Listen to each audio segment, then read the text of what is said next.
Bonjour, bienvenue à l'événement World Efficiency qui est un side event du One Planet Summit.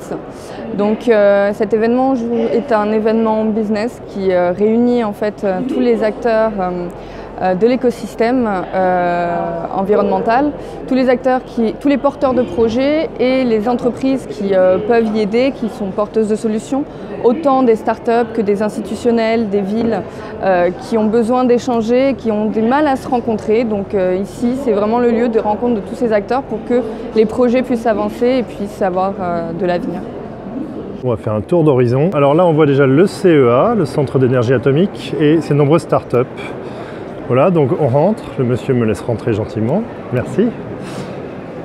Donc voilà, quelques startups chapeautées par le CEA, le hub de l'innovation, donc là il y a plein de trucs intéressants aussi, notamment Tributaire, voilà, Entech, Celigo, pareil, Kista aussi, pour tuer les moustiques de manière écologique, c'est formidable.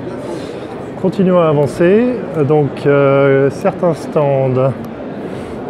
Donc sur l'énergie, beaucoup sur l'énergie en fait, essentiellement sur l'énergie, mais pas seulement. On voit aussi qu'il y a beaucoup de magazines sur le domaine.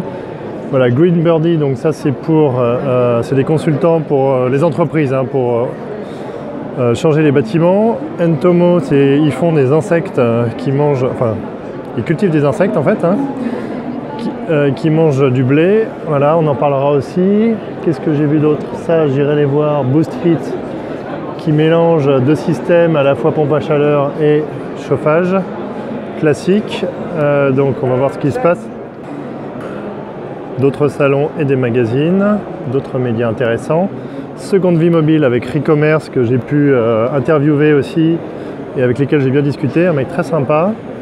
Voilà, sur l'agriculture, la coopération agricole, eux, il faut absolument que j'aille les voir demain. Eux également sur le recyclage du carbone pour faire des vélos notamment. Je viendrai vous voir, bonjour. Je profite d'être devant les panneaux là pour montrer déjà le nombre de partenaires qu'il y a. Donc on voit que c'est très B2B, il y a énormément d'entreprises liées au bâtiment, à l'énergie, etc. On voit l'ADEME oui, qui est très importante dans ce domaine. S'il y a une entité à suivre sur Twitter et compagnie, c'est bien l'ADEME.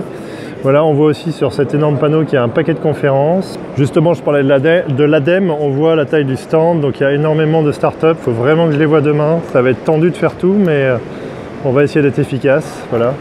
Donc on continue. Sur l'énergie, qu'est-ce que j'ai vu tout à l'heure là? Voilà, le traitement de l'eau aussi, des systèmes innovants. Voilà, encore plein de startups. Il faut savoir que c'est un salon où des startups essaient de se faire financer. Donc voilà, donc la boîte à champignons, je les avais interviewés déjà à un salon. Co-recyclage que je vais aller voir. Voilà, j'ai déjà discuté avec la demoiselle qui est très sympathique. Ça c'est un moteur à base de gaz qu'on a utilisé pour à base de méthanisation. J'ai interviewé aussi Green Spector qui est un concept excellent de geeks, comme ils le disent, qui permettent d'aider à calculer la consommation liée au développement du code. Donc quand on code, on sait son empreinte carbone, on essaie d'optimiser le code pour que ça consomme moins.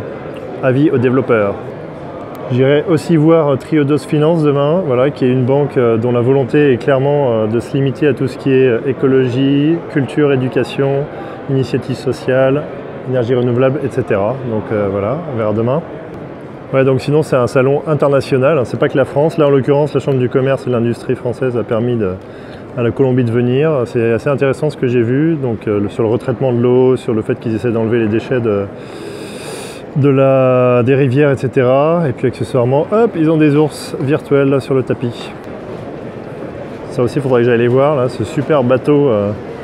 Beaucoup plus écolo que les bateaux classiques parce qu'il faut savoir que les paquebots c'est une horreur en termes d'écologie. Il y a énormément d'autres magazines donc très sur les nouvelles technologies, sur l'innovation et c'est souvent lié soit à l'écologie, soit c'est leur numéro hors série. Mais on voit qu'il y a beaucoup de presse associée.